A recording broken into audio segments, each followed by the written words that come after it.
माहिती तुमच्यासाठी. सरकारी योजना, भरती, शिक्षण, बँकिंग आणि महत्त्वाच्या अपडेट्ससाठी आजच सबस्क्राईब करा. नमस्कार मित्रांनो, पुन्हा एकदा स्वागत आहे माहिती तुमच्यासाठी या यूट्यूब चॅनल. तर आपल्या यूट्यूब चॅनल नक्की सबस्क्राईब करा आणि इंस्टाग्राम पेजला नक्की फॉलो करा. तर चला मग काय आहे बघू. सोलर पॅनल किंवा सोलर पंप बंद पडल्यास काय करावे? खरीप हंगाम सुरू असताना अनेक शेतकरी सिंचनासाठी सोलर पंपावर अवलंबून आहेत. मात्र पाऊस कमी असल्याने सिंचनाची गरज वाढली असून अनेक ठिकाणी सोलर पंप आणि सोलर सिस्टीममध्ये बिघाड झाल्याची तक्रार येत आहेत. अशा परिस्थितीत घाबरून न जाता काय करावे? तर सर्वप्रथम इन्व्हर्टर तपासा. सोलर सिस्टीम बंद पडल्यास सर्वात आधी इन्व्हर्टर डिस्प्ले तपासा. एरर कोड दिसत आहे का? फॉल्ट लाईट लागली आहे का? कोणता अलर्ट दाखवत आहे का? यावरून बिघाडाचे प्राथमिक कारण समजू शकते. वायरिंग आणि कनेक्शन तपासा. सोलर पॅनलपासून इन्व्हर्टरपर्यंत येणाऱ्या वायरमध्ये सेल कनेक्शन आहे का?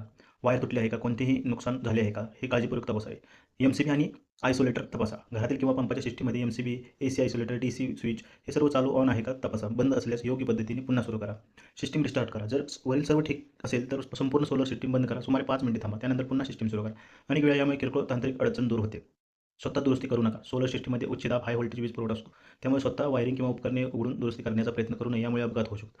संबंधित कंपनीशी संपर्क साधा. ज्या कंपनीने सोलर पंप किंवा सिस्टीम बसवले आहे त्या कंपनीच्या ग्राहक सेवा केंद्राशी संपर्क साधून तक्रार करा. त्या जे इन्क्लोजर असते त्याच्यावर त्यांचे विंडो स्टिकर असतात, त्याच्यावर तुम्ही त्यांचा नंबर बघून त्यांना फोन लावू शकता. पीएम कुसुम योजनेतील पंप असल्यास जर सोलर पंप पीएम कुसुम योजनेअंतर्गत बसवला असेल तर संबंधित कंपनीच्या पोर्टलवर किंवा मेळामार्फत तक्रार नोंदवता येते. पंप महावितरण मार्फत बसवण्यात आला असेल तर जवळच्या महावितरण कार्यालयाशी संपर्क साधून मदत घ्यावी. थोडक्यात काय तर इन्व्हर्टरवरील एरर किंवा फॉल्ट तपासा. वायरिंग आणि कनेक्शन तपासा. एम-सी-बी, ए-सी आयसोलेटर आणि डी-सी स्विच तपासा. सिस्टीम 5 मिनिटे बंद करून पुन्हा सुरू करा. स्वतः दुरुस्ती करायचा प्रयत्न करू नका. संबंधित कंपनीकडे तक्रार नोंदवा. पीएम कुसुम पंप असल्यास संबंधित पोर्टलवर मेळावर तक्रार करा. महावितरण मार्फत बसवलेल्या पंपासाठी स्थानिक महावितरण कार्यालयाशी संपर्क साधा.